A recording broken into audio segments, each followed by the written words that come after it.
a dar inicio. Muy bien. Vamos a dar Uy, no. inicio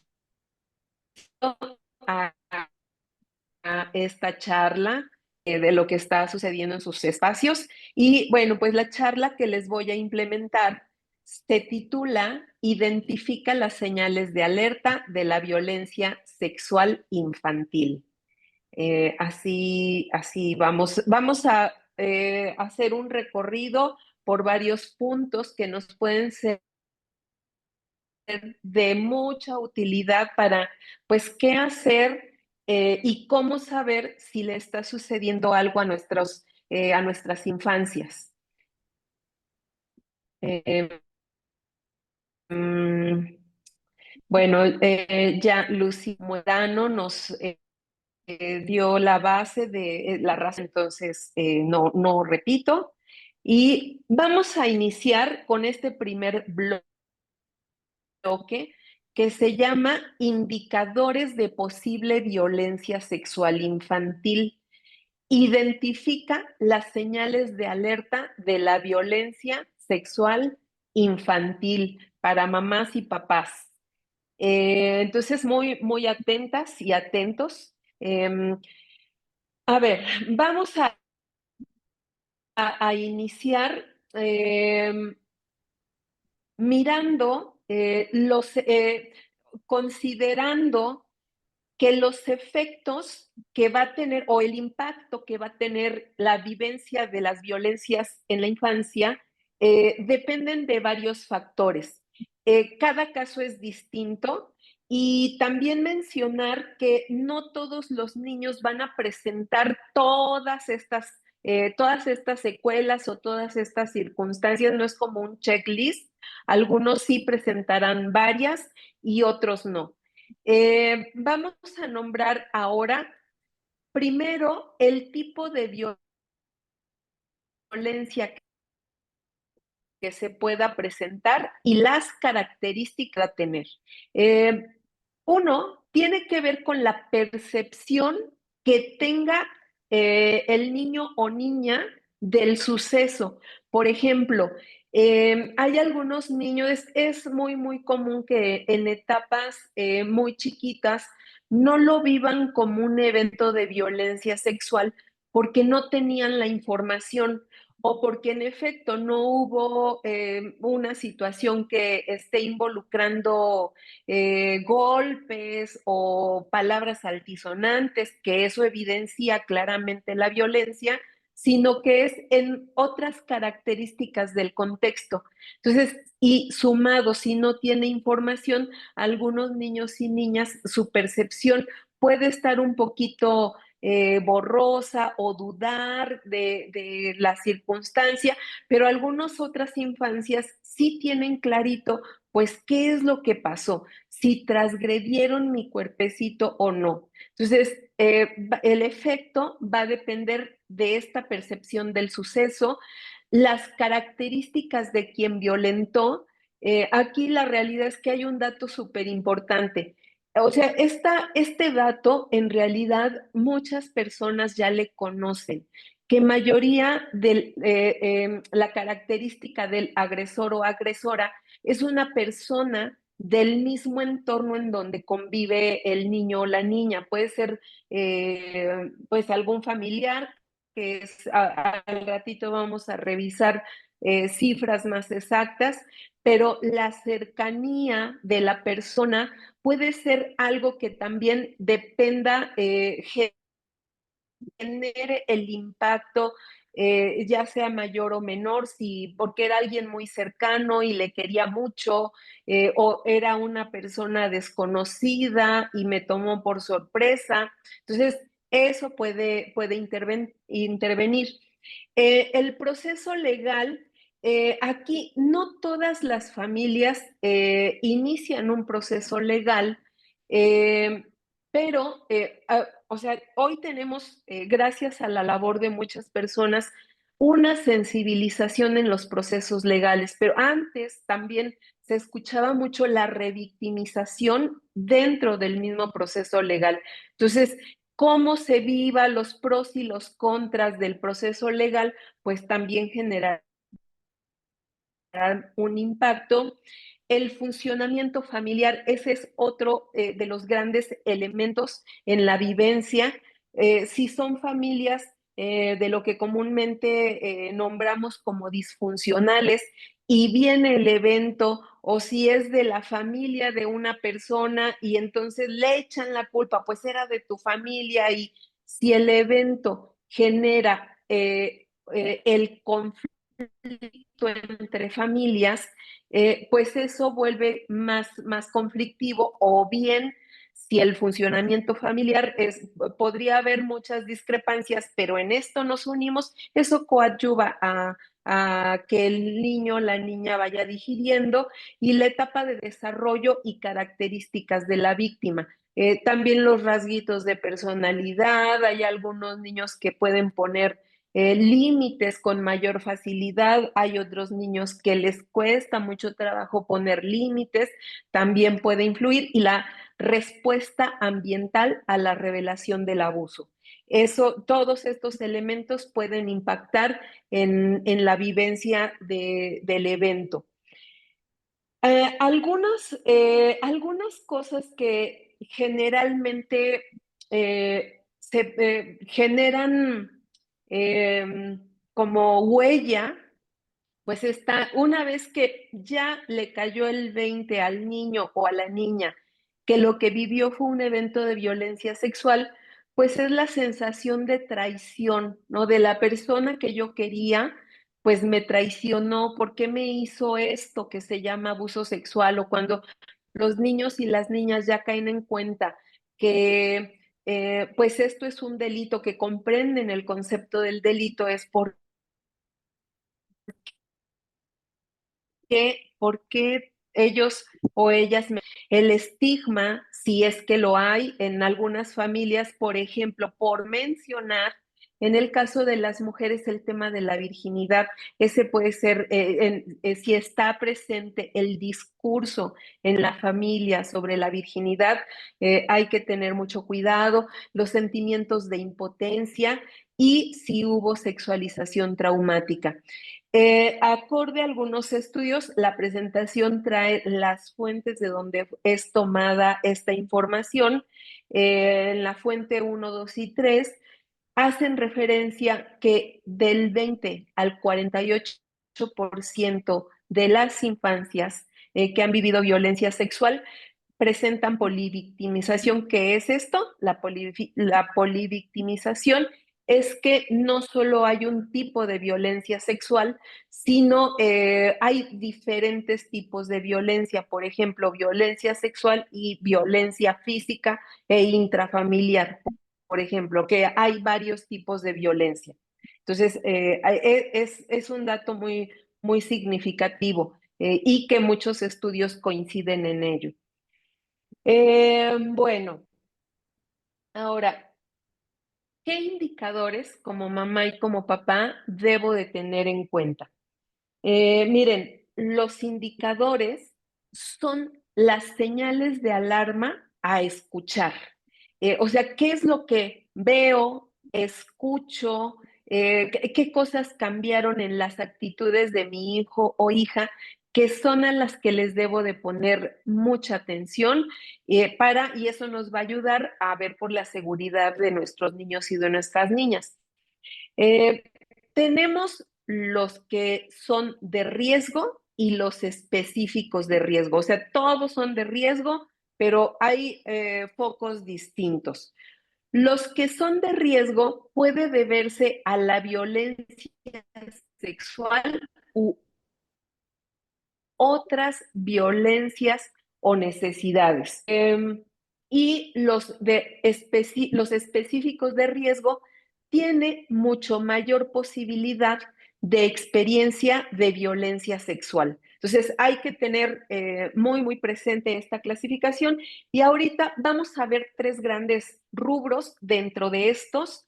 Uno se refiere a los cambios emocionales que puede tener mi hijo o hija.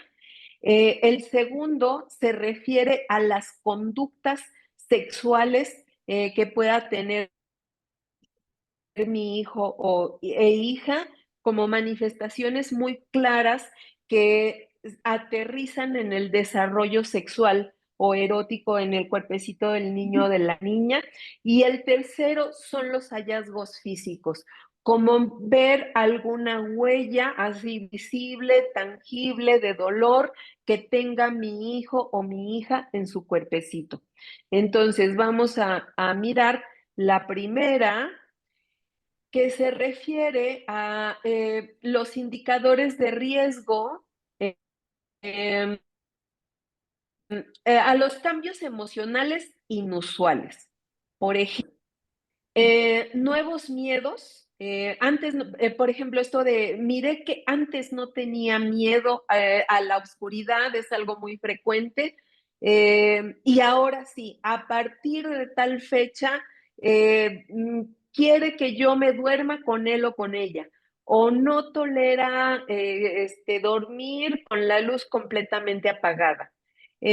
O la sensación de que le va a aparecer un monstruo, algo que le meta en la sensación de miedo. Pueden ser generales, puede ser a personas o puede ser a lugares. Por ejemplo, no quiero entrar a tal lugar, no quiero entrar a la escuela, o no quiero ver a mi tío tal, o preguntar, ¿va a estar mi tío tal? Y probablemente no nombre tengo miedo, pero sí mirar la reacción de miedo nos puede ir señalando. También que haya cambios de humor, por ejemplo, agresividad, irritabilidad o inquietud. Aquí, por ejemplo, la esencia de la emoción tiene que ver con el enojo. El enojo es un sentimiento, pues, que también nos está alertando de que alguien transgredió nuestro espacio vital y que necesitamos poner un alto. Ahora, este sentimiento, vean, es muy la culpa, vergüenza, sentir que vale menos que otros niños y que otras niñas. Este sentimiento es, yo diría muy particularmente, es muy delicado. Por ejemplo, la agresividad se puede notar fácilmente con las reacciones, el miedo también, el cambio de la expresión de la carita, pero generalmente la vergüenza es algo que puede ser inexpresivo, nada más se vuelve tímido o tímida, o la culpa, está teniendo sentimientos de culpa y si no verbaliza con palabras, pudiera no notarse, pero es importante ser muy, muy observadores con ella.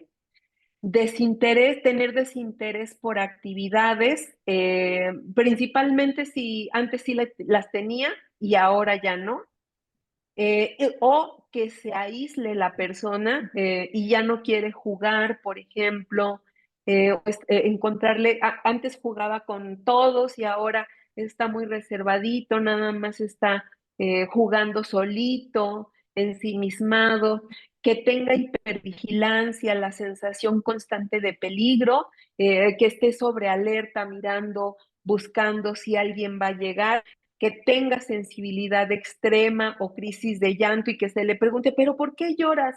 ¡Ah! Y no de una razón concreta, hay que estar muy, muy atentos.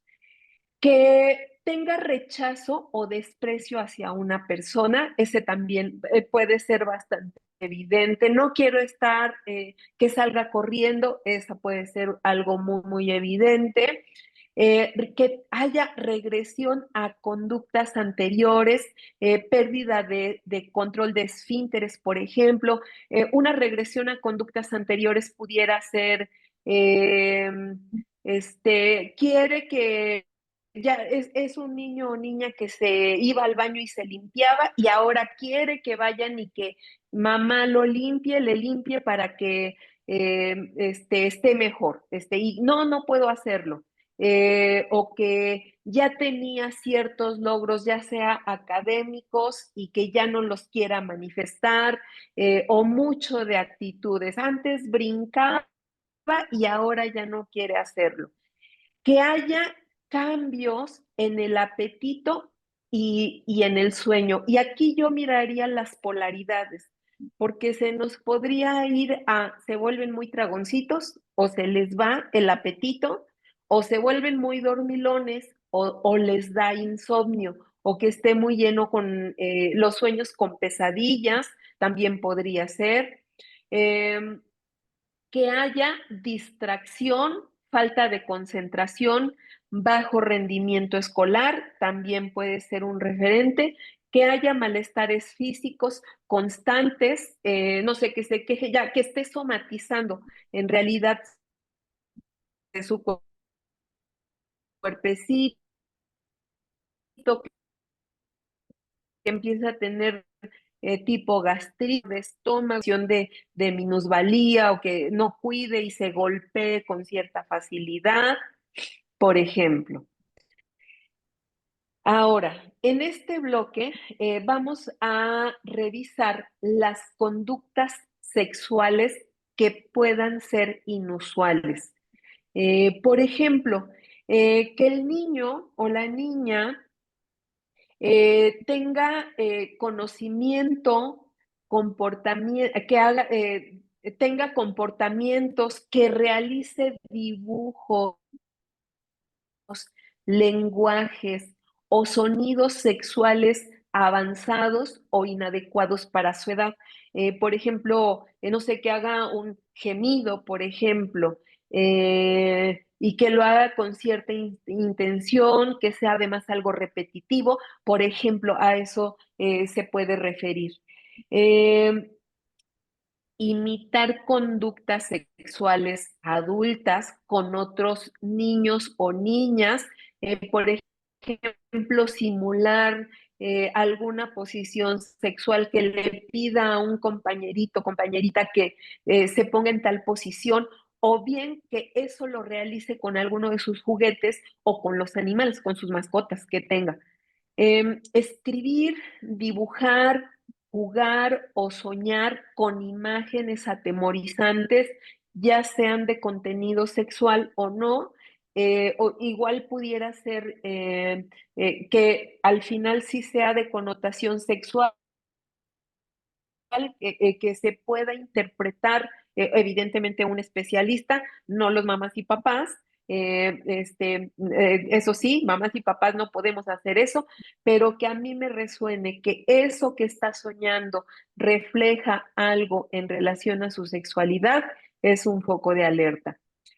Insistir en frotarse en otro cuerpo, que busque mucho la cercanía, pero además como algo que se percibe, se frota demasiado y pudiera ser una parte muy particular, eh, sí, muy específica de su cuerpo. Por ejemplo, que frote genitales, o que acerque mucho genitales o pompis al cuerpo de otra persona, eh, desnudar o sacar fotos de desnudos, tocar genitales, eh, eh, tocar genitales de adultos, como un poquito quizá en la curiosidad de tocar el cuerpo de otras personas, y forzar conductas sexuales con otro niño o con otra niña. El autoerotismo o masturbación, diferenciado ya como un rasgo de conducta sexual inusual, es cuando se presenta de manera repetitiva. Un indicador muy importante a mirar en este punto es que sea difícil de detener. Digamos, en condiciones saludables, la masturbación, si yo le doy a mi hijo, a mi hija, el contexto de, bueno, puedes tocar tu cuerpecito, manitas limpias, en privado, los lugares privados de la casa son ABC, y entonces que el niño o la niña siga estas indicaciones, digamos, eso estaría en un contexto saludable. Aquí, muy particularmente, nos estamos refiriendo a la parte conflictiva, en donde ya le cachamos que constantemente está acariciando su cuerpo, que ya le pedí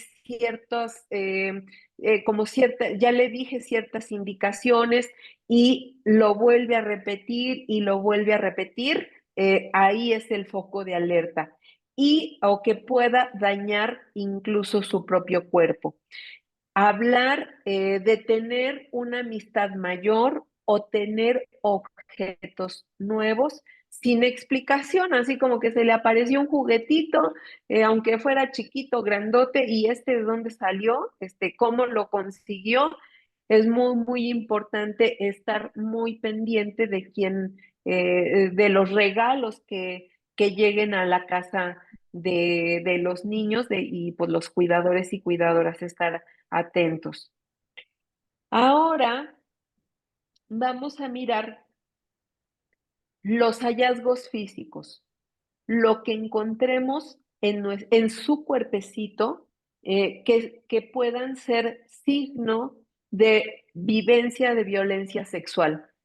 Por ejemplo, que tenga dificultades o molestias para caminar, sentarse, orinar o defecar. Mucho ojo. Hay algunos niños que, acuérdense, pueden estar bajo amenaza y que justo eso, no se atrevan a confesar, me duele esta parte de mi cuerpo, pero si yo veo algo que sea inusual, entonces es momento de hacer una indagación mayor. Y esto es así, muy visual.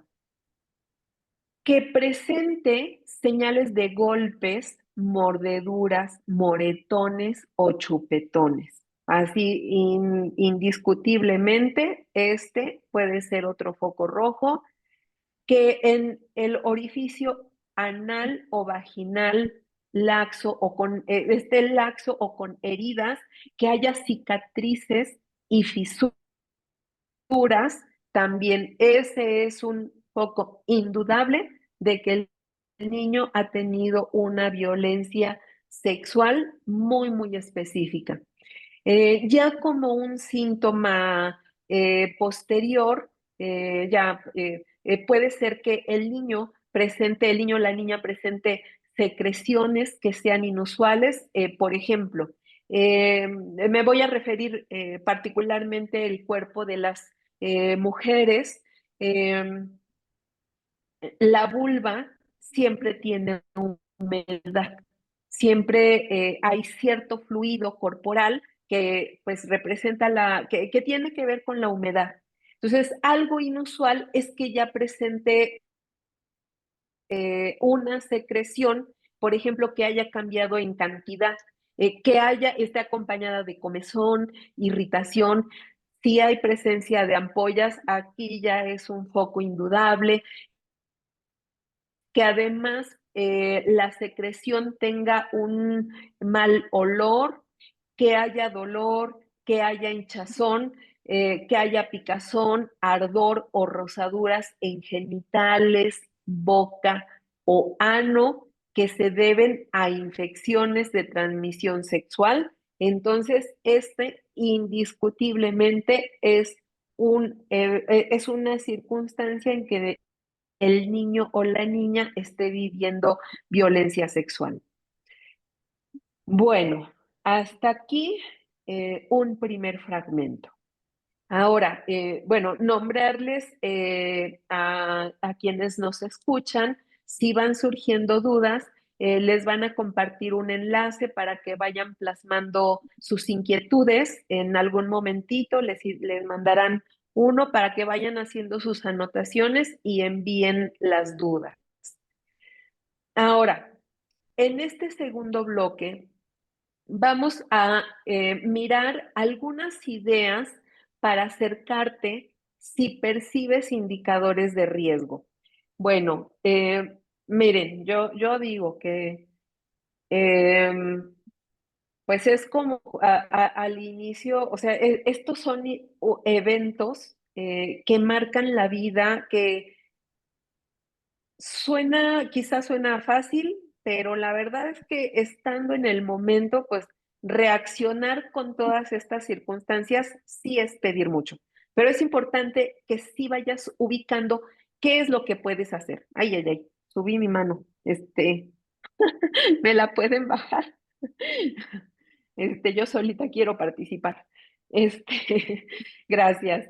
Em, este, bueno, vamos a pasar a algunos ejemplos de cómo reaccionar. Yo sé que es pedir, además como mamás y como papás, bueno, se nos va el santo al cielo porque, o sea, es el impacto de, y si mi hijo, hoy tenemos más información sobre qué es la violencia sexual infantil y pues a veces nos asustamos si a mi hijo o mi hija está viviendo una situación, pero bueno, aquí justamente van algunas estrategias con las cuales podemos ir aprendiendo. Por ejemplo, ¿se acuerdan? Hace ratito nombramos indicadores emocionales, indicadores conductuales e indicadores específicos. Aquí un ejemplo de los indicadores emocionales de riesgo. Por ejemplo, les decía yo hace ratito, si el niño o la niña hace referencia a tener pesadillas, ¿no? Que dice, mamá, hay monstruos en mis sueños.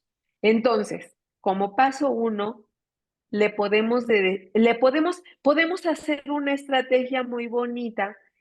Por ejemplo, pues si tienen peluche, la mayoría de los niños tienen peluche, si no un peluche, este, mm, algún juguete que pueda representar y entonces podemos hacer una dinámica de el amigo de los sueños. Y a ese amigo de los sueños le vamos a decir que para dormir le vamos a pedir que aleje lo que nos quite toda la tranquilidad para que podamos dormir en paz por esta noche. Y lo podemos ir convirtiendo como en un ritual para ir logrando la estabilidad en el niño y en la niña. Luego, fíjense, el paso número 2 es que le vamos a pedir que dibuje eso en papeles, o sea, dependiendo, ¿no? La realidad es que depende del sueño que haya tenido el niño o la niña, si son varios monstruos, pues entonces vamos a dibujar cada uno de ellos, si es uno, bueno, pues uno en uno, mete todos, como tú quieras. Eh, y yo voy a dibujar unos y tú los que quieras. Y entonces en eso que ellos van platicando, perdón, van elaborando el dibujo, le podemos preguntar, ¿quieres platicarme qué estás pidiendo? ¿Qué peticiones? Que te quite a ese monstruo, que te quite a tal cosa, la petición que tú le quieras hacer en ese momento. Entonces, esa es una forma de irnos acercando a qué es lo que está pasando en el inconsciente de ese niño o niña. Ahora, por ejemplo, ante indicadores conductuales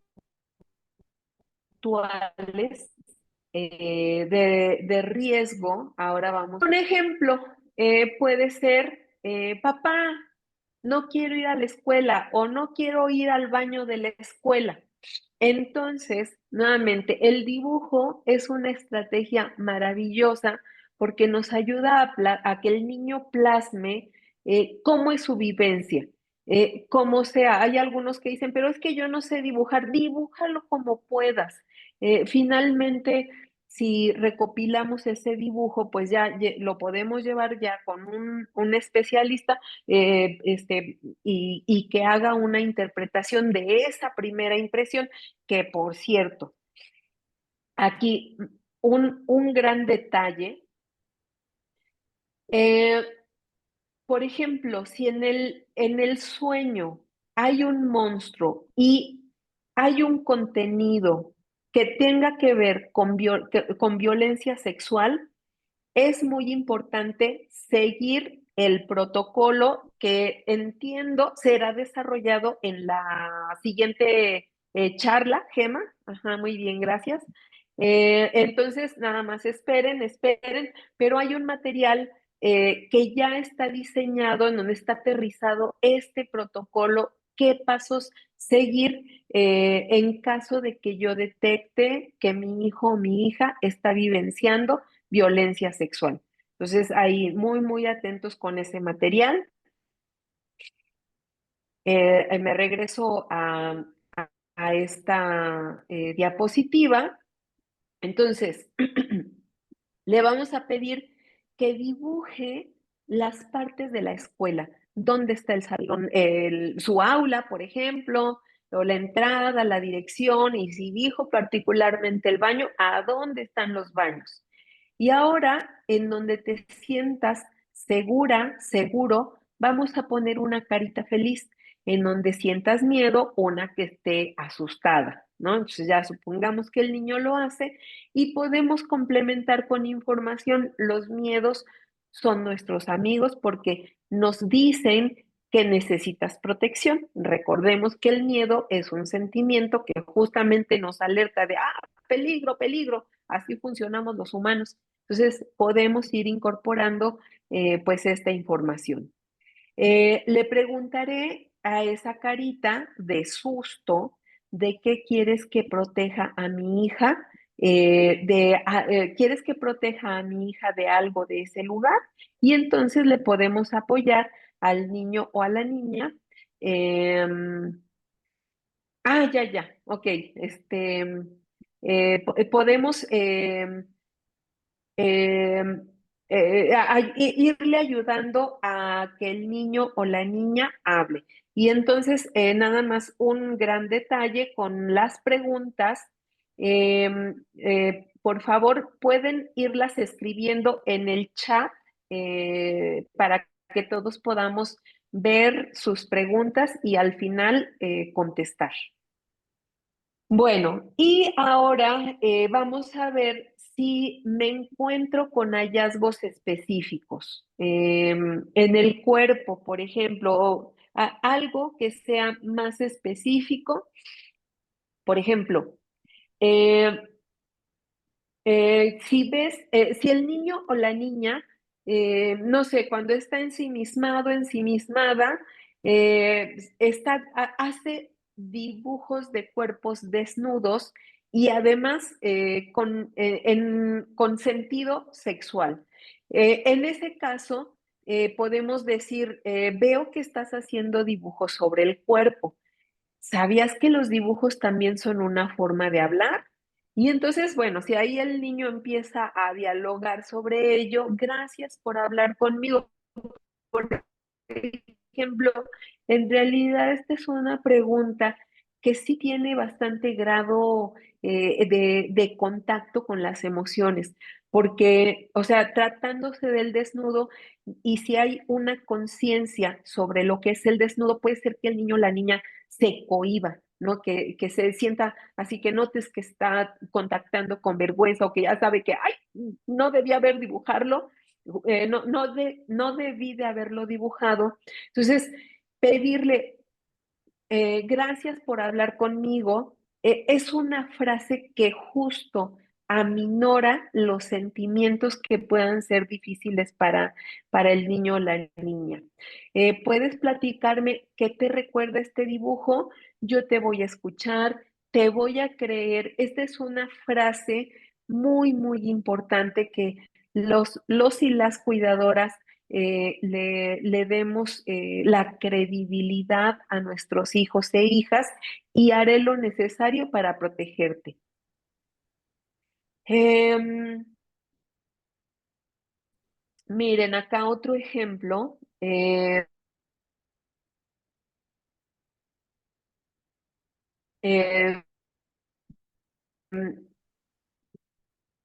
que tiene que ver ya con riesgo. Por ejemplo, sacar fotos. Tía, te voy a sacar fotos, quítate la ropa.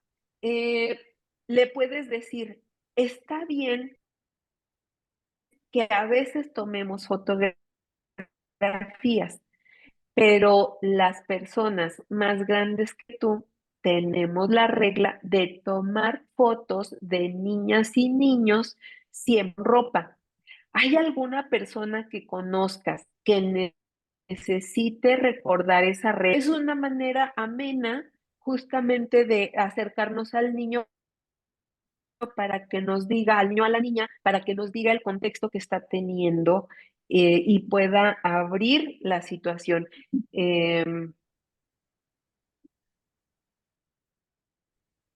Y bueno, ahora aquí vamos a describir cuando hablamos de los hallazgos físicos. Por ejemplo, la niña o el niño batalla para sentarse porque en realidad siente dolor. O sea, que notemos una incomodidad, que se sienta de ladito.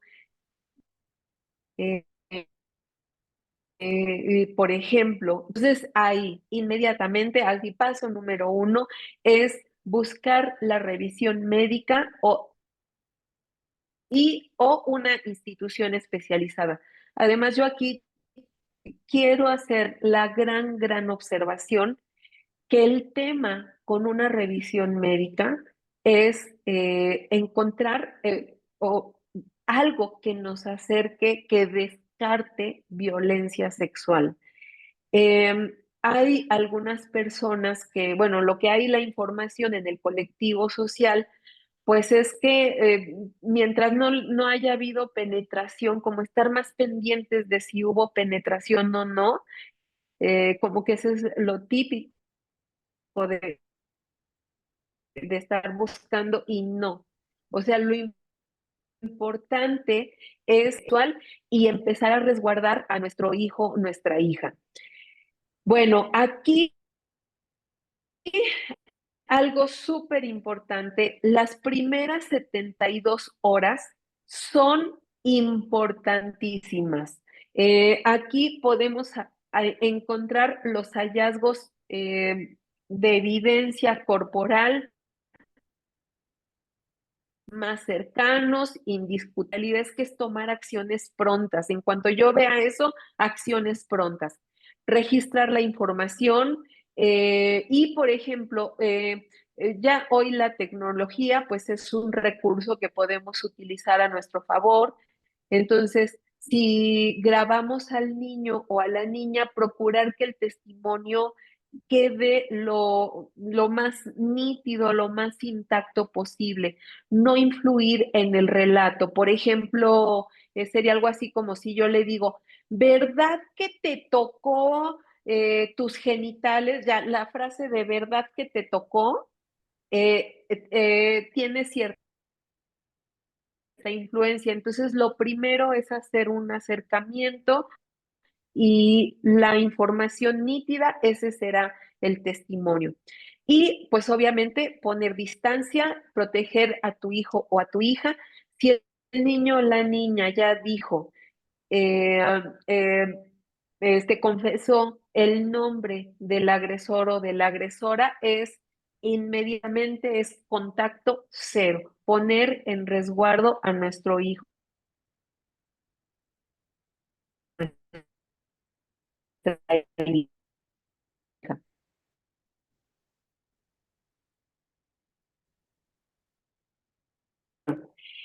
Eh,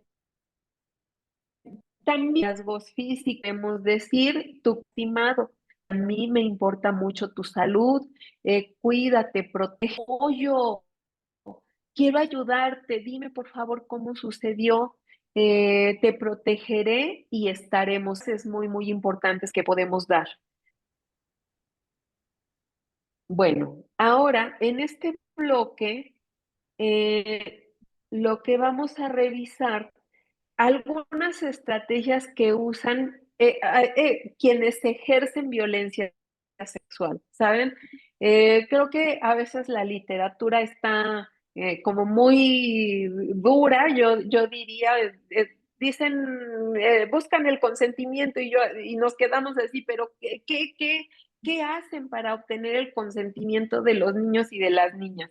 Entonces, aquí observen este diagrama, este esquema que está bastante ameno, bastante digerible sobre qué es lo que hace el agresor o agresora para influenciar al niño o a la niña. Y bueno, Recuerden que quienes abusan realizan en realidad un proceso planeado, o sea, no buscan a la persona cercana, buscan a alguien que conoce que tiene ciertas características. Entonces, eh, tener a la víctima en la mira. Esa sería uno de los puntos. Como ya sé que el niño o la niña fulanito tiene ciertas características, así que presta especial atención o preferencia a una niña en particular, y se trata de una elección consciente la que hace el agresor. Otra característica es que se va a ganar la confianza infantil y puede ser que también la confianza de las y los adultos, de las personas cuidadoras. Por ejemplo,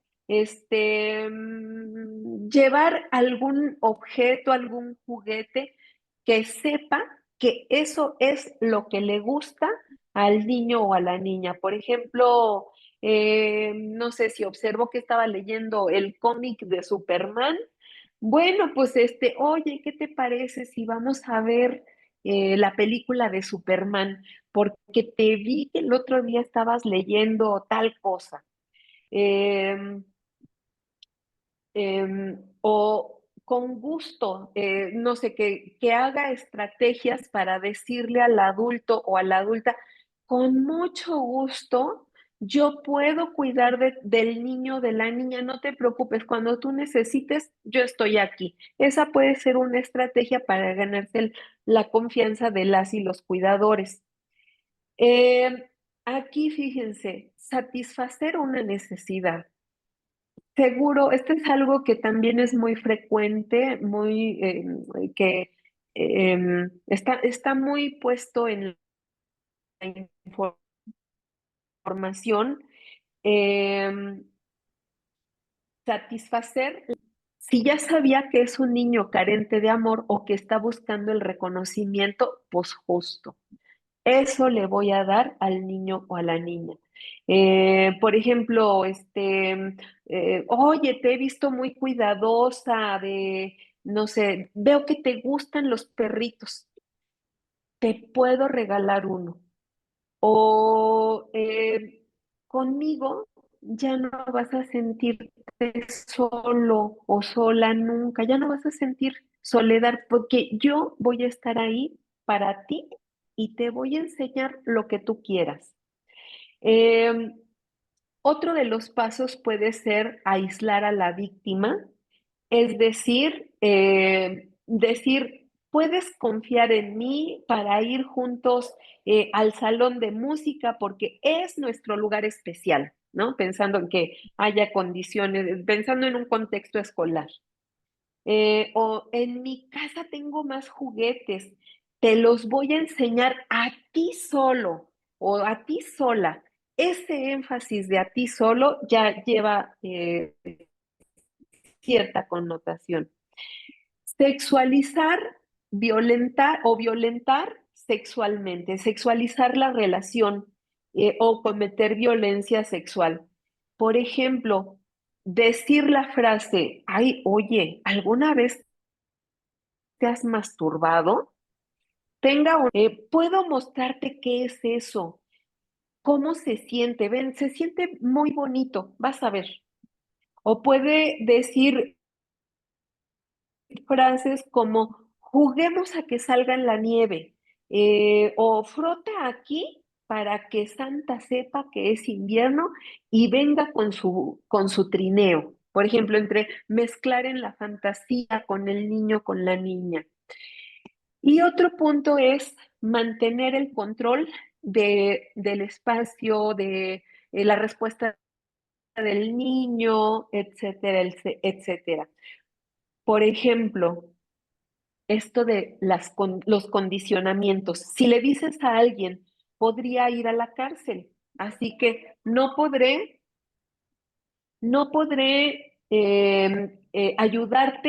ayudarle más a tu familia o si le cuentas a alguien algo malo, podrías pasarle algo a tu mamá o a tu hermanito o hermanita, etcétera, etcétera.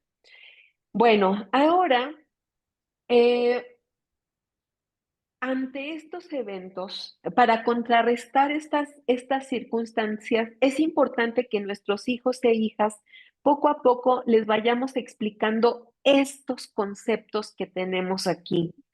¿Qué es la amenaza? ¿Qué es el soborno, la manipulación, los secretos o ganarse el cariño? Las amenazas, si te asusta diciéndote que te hará daño a ti o a alguien para que no lo digas, esa es una amenaza. Si te da regalos para que aceptes algo que te hace daño, sí, ese es el soborno. Si te hace sentir triste porque no quieres hacer lo que ella quiere, esa es manipulación. Los secretos que dañan los sentimientos y el cuerpo, ese es otro elemento. Y es amistosa y cuando confías le falta el respeto a tu cuerpo, eso es que se va ganando el cariño. Entonces, si esto sucede, recuerda agregar que todo esto se llama violencia, que él o ella no están solas, que cuenten contigo y que puede elegir a sus personas de confianza o figuras protectoras y platiquemos algunos ejemplos para que sepas cuándo alejarte. Practiquemos, entonces aquí esta es una gran área de oportunidad que tenemos las mamás y los papás. Y bueno, aquí, miren, mucho ojo, son varias frases que nos invitan a confiar en nuestra mente y en nuestro cuerpo como un gran elemento protector. Por ejemplo, fomentar el no me gusta. Si ponemos a ensayar a los niños que digan no me gusta, alto, y que lo digan con una voz firme, con sus manitas, o que digan tengo que irme y te vas, ponerlos a ensayar. También puedes decir, ahorita vengo y no regreses. O le dices, le voy a decir a mi mamá, te alejas sin decir nada o ponte a llorar, pero ponte a berrear. Corres hacia donde haya más personas, gritas, no, ayuda en el lugar en donde estés, que no te dé vergüenza. Miren, aquí este es otro punto, la parálisis. Este es una reacción muy, muy corporal que tenemos los seres humanos eh, eh, ante la intensidad del miedo, abriendo a la sabiduría de nuestro cuerpo. Si sucede que, o sea, es importante decirle al niño o a la niña, si tu cuerpecito se paraliza, es porque te está protegiendo. También tiene que ver con el nivel de violencia que esté viviendo. Eh, si empujas su mano para alejarla de tu cuerpo, así como anímate a aventarlo, tratas de forzarte, de zafarte con fuerza, participas, no sabes qué hacer, le dices, no sé qué hacer y te vas. Si no pudiste correr, gritar o contarme, está bien. Ahora, en este momento, estás a salvo, te creo, yo te protegeré. Entonces, lo que haya sucedido en el momento, lo importante es rescatarlo en el aquí y en el ahora. Bueno, y en este bloque, ahora lo que vamos a revisar son algunos datos estadísticos que en realidad fundamentan pues todo esto que pasa en relación a la violencia sexual. La violencia sexual infantil también ocurre en otros ambientes cercanos y familiares.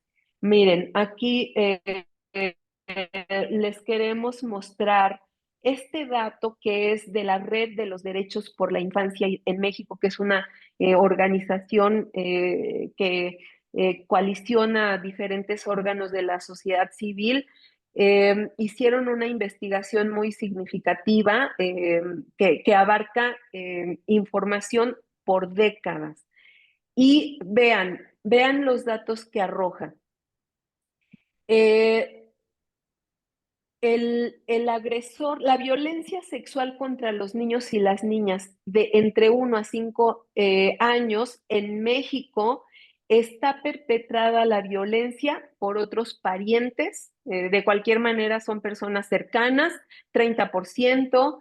El padre como agresor es el 17.9%, por personas desconocidas es el 14.2%, por persona conocida, no familiar, el 12.1%, el padrastro comete el abuso el 6.2%, la madre el 0.5% y la madrastra el 0.1%.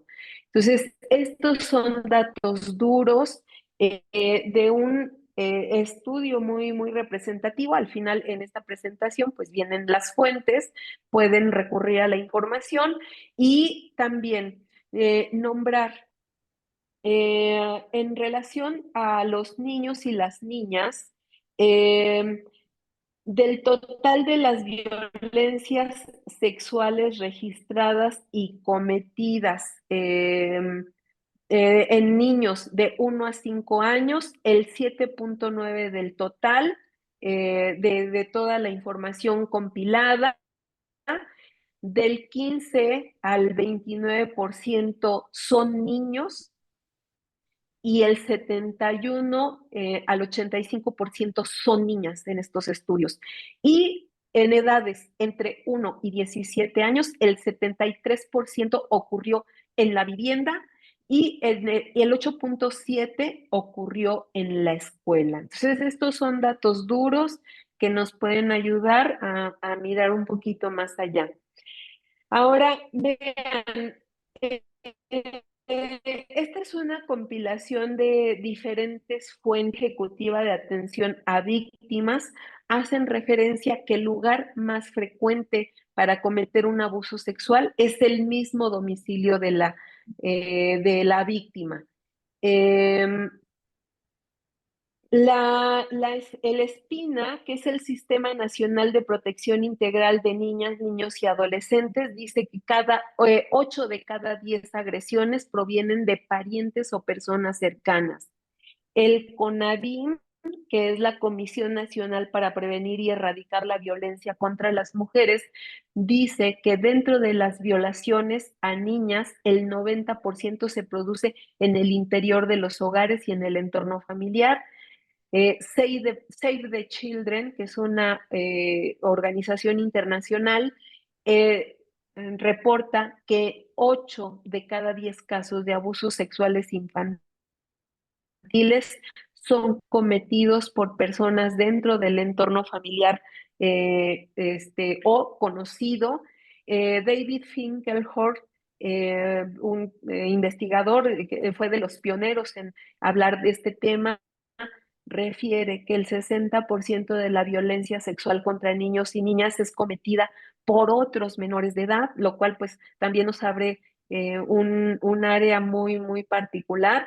Y la OCDE, que es la Organización para la Cooperación y el Desarrollo Económicos, pues refiere que México ocupa de los primeros lugares en abuso sexual dentro de los países miembros a la OCDE. Entonces, vean, son datos muy relevantes que tenemos aquí, datos duros.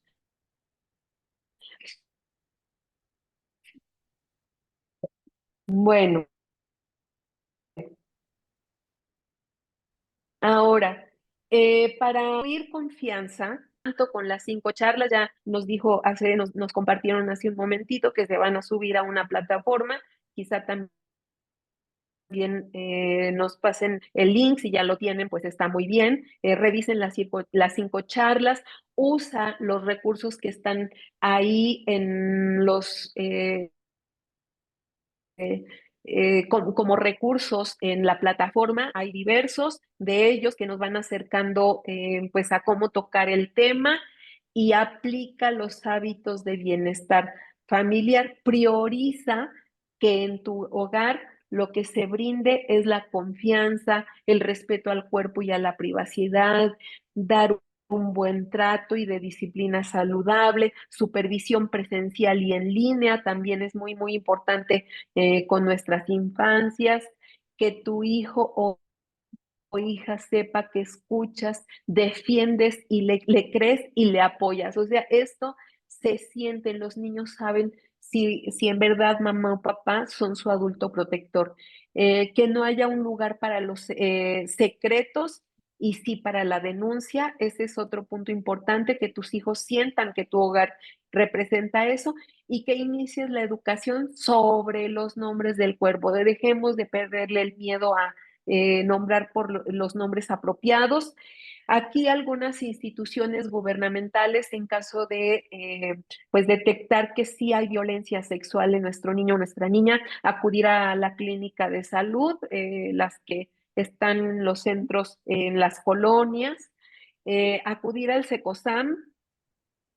También es otro lugar. El SECOSAM es una institución gubernamental, hay varias dentro de la ciudad, busca la más cercana. Son centros comunitarios para la salud mental y de adicciones, nos pueden ayudar. El CONASAMA, que está en el Hospital Psiquiátrico Infantil Juan N. Navarro, el Instituto Nacional de Pediatría, que está al sur de la Ciudad de México, y el Centro de Atención Integral a Víctimas de Delitos Cometidos en Razón de Género. También pues es otra institución especializada en atender el tema. Y aquí algunas organizaciones no gubernamentales como la ODI, que es pues la institución que nos convoca. Reinserta también es otra ONG con una en el ámbito. Adivac, que también es una asociación civil que pues tiene ya una gran trayectoria atendiendo a personas que han vivido violencia sexual, y la Liga Mexicana por la Defensa de los Derechos Humanos, AC también. Eh, y bueno, aquí se quedan algunos recursos para educar en casa, algunos son materiales, están valiosísimos los enlaces, algunos muy, muy precisos, unos muy elaborados, que están los materiales. Hay algunas conferencias, la de develación del abuso sexual, este libro, Ale, Ale, puedo, Ni un besito a la fuerza, también es un libro muy, muy significativo, muy bonito. Cuentos infantiles y terapia. Ah, este está bien bonito. Son canciones que podemos ir implementando con nuestros niños y niñas. Y bueno, aquí algunas, si ya necesitas información más dura, más de corte científico, pues aquí están los enlaces y aquí vienen las referencias, ¿no? Para el corte científico. Y bueno, pues los créditos a Instituto EFESA por la elaboración de los materiales y conferencias, y a la Oficina de Defensoría de los Derechos de la Infancia. Y bueno, pues aquí los créditos. Y bueno, pues por ahora hasta aquí nos quedamos. Eh, Muy Muchas bien. gracias, Olivia. Hay algunas preguntas en el chat. Bueno, ahora me meto. Gracias. No sé si tú, Lucía, quieras decir algo sobre alguna de las Ajá. preguntas.